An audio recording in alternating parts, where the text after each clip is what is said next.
সত্য প্রচারে সোচ্চার। পাঁচবিবিতে কালীপূজার মেলায় সম্প্রীতির বন্ধনে মেয়র প্রার্থী শামীম হোসেন মণ্ডল। জয়পুরহাটের পাঁচবিবিতে পৌরসভার ৬ নম্বর ওয়ার্ডের শ্রী শ্রী রাধানগর রামকৃষ্ণ আশ্রমে প্রতি বছরের ন্যায় এবারও দিনব্যাপী সনাতন ধর্মাবলম্বীদের কালীপূজার মেলা অনুষ্ঠিত হয়েছে। জমকালো আয়োজনে ২১শে অক্টোবর মঙ্গলবার রাতে আনন্দ ভাগাভাগি করে নিতে এ মেলায় ঘুরতে যান মেয়র প্রার্থী ছাত্রনেতা শামীম হোসেন মণ্ডল। এ সময় তিনি আশ্রম ও মেলা কমিটির লোকজনের সঙ্গে কথা বলেন এবং সার্বিক খোঁজখবর নেন। এ উপলক্ষে সংক্ষিপ্ত অনুষ্ঠিত আলোচনা সভায় সভাপতিত্ব করেন আশ্রমের সভাপতি নিপুল চন্দ্র বর্মন। পৌর যুবদলের সাবেক সিনিয়র সহসভাপতি হারুন রশিদ সজলের সঞ্চালনায় এতে প্রধান অতিথির বক্তব্য রাখেন জেলা ছাত্রদলের সাবেক সাংগঠনিক সম্পাদক ও আসন্ন পৌরসভা নির্বাচনে মেয়র পদপ্রার্থী ছাত্রনেতা শামীম হোসেন মণ্ডল। বিশেষ অতিথি হিসাবে আরও উপস্থিত ছিলেন আটাপুর ইউনিয়ন বিএনপি নেতা আসাদুজ্জামান লিটন, পৌর ৮ নম্বর ওয়ার্ড বিএনপির সভাপতি শামসুজ্জামান সোহেল ও সমাজসেবক শিক্ষক মাসুদ রানা সহ আরও অনেকেই। পুরো আশ্রম এলাকায় উৎসব মুখর পরিবেশের সৃষ্টি হয় এবং কালীপূজার মেলা অনুষ্ঠিত হয়। মেলায় বসেছিল কসমেটিক, মিষ্টান্ন সহ বিভিন্ন খাদ্যদ্রব্য পণ্য সামগ্রীর দোকান। কালীমাতার মুখোশে সঙ্গীতের মূর্ছনায় নৃত্যের তালে তালে আনন্দ উল্লাসে মেতে ওঠে ভক্তবৃন্দরা। জয়পুরহাট থেকে জেলা প্রতিনিধি মোহাম্মদ দবিরুল ইসলামের report, DD channel news desk. মেলাতে আইছি, ভালো লাগছে, আনন্দ। আমাদের উৎসব, আমাদের উৎসবে আমরা সবাই আনন্দ করে মেলাতে আসি। শ্যামা পূজার উপলক্ষে প্রতিবারের ন্যায় এবারও আমরা মেলার আয়োজন করছি এবং পাশে গ্রাম থেকে অনেক প্রতিমা এখানে আসে।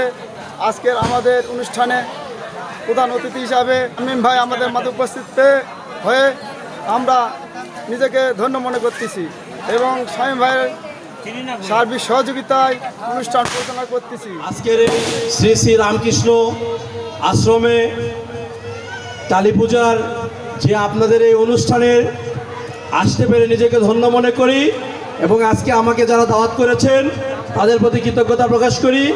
উপস্থিত সকল হিন্দু সম্প্রদায়ের দাদা বৌদি ভাই বোন কাকা কাকিরা সকলের প্রতি আমার আদাব ও নমস্কার। আপনারা ভালো আছেন? আসলে আমি দেরি করে ফেলছি। আপনাদের হিন্দু সম্প্রদায়ের এত প্রোগ্রামে আমাকে যেতে হয়, এখন শুধু পৌরসভায় নাই, টোটাল উপজেলাতে সব জায়গাতেই হিন্দু সম্প্রদায়ের মানুষজন আমাকে দাওয়াত করে, আমিও যাওয়ার চেষ্টা করি, কিন্তু একটা মানুষ কয় জায়গায় যাব। কালকে আপনাদের পৌরসভাতেই প্রায় 17 থেকে 18টি মন্দিরে পূজা ছিল, মোটামুটি 2-1টা বাদে সবগুলোতে আমরা ঘুরছি রাত 2টা পর্যন্ত। তো আজকেও আপনাদের এখানে আসতে একটু লেট হয়েছে, আমরা একটু গ্রামে গিয়েছিলাম, 2-1টা দূরে একটু প্রোগ্রাম ছিল। পাঁচবি থেকে প্রায় 15-16 কিলোমিটার দূরে পূর্ব দিকে গিয়েছিলাম, সেখান থেকে আমরা প্রোগ্রাম সেরে আসতে আপনাদের এখানে আমাদের একটু সময় ব্যাঘাত সৃষ্টি হয়েছে। যাই হোক, আমরা ক্ষমা চেয়ে নিচ্ছি, যেহেতু আপনাদের নাচ গান চলছিল, সকলের মনে এখন নাচ গানের একটা উৎসব পরিবেশ বিরাজ করছে। আপনাদেরকে শুধু এতটুকু বলতে চাই, আপনারা আপনাদের ধর্মীয় সাম্প্রদায়িক যে অনুষ্ঠান আছে আপনারা চালিয়ে যাবেন। আমরা বিএনপির রাজনীতি করি, বিএনপির আমরা যারা নেতৃত্ব দেই, আমরা আপনাদের সঙ্গে আছি, পাশে থেকে আপনাদেরকে সহযোগিতা ইনশাল্লাহ বিগত দিনে করেছি, এখনও করব, আগামীতেও ইনশাল্লাহ করব। যে কোনো সমস্যায় আমরা আপনাদের পাশে আছি। আপনারা নির্ভয়ে আপনাদের ধর্মীয় অনুষ্ঠান এবং আপনাদের সামাজিক জীবনযাপন করবেন, কোনো ভয়ের কাছে আপনারা মাথা নত করবেন না। আপনাদের যে কোনো সমস্যায় আমি শামীম আছি, আমার কাছে আপনারা আসবেন, আমি আপনাদের পাশে থেকে আমি আমার ব্যক্তিগত এবং দলীয় পক্ষ থেকে সার্বিকভাবে আপনাদের সহযোগিতা করব। এই আশা আহ্বান রেখে আপনাদের মঙ্গল কামনা করে আমি আমার বক্তব্য এখানে শেষ করলাম। সকলে ভালো থাকবেন, সুস্থ থাকবেন, আদাব নমস্কার।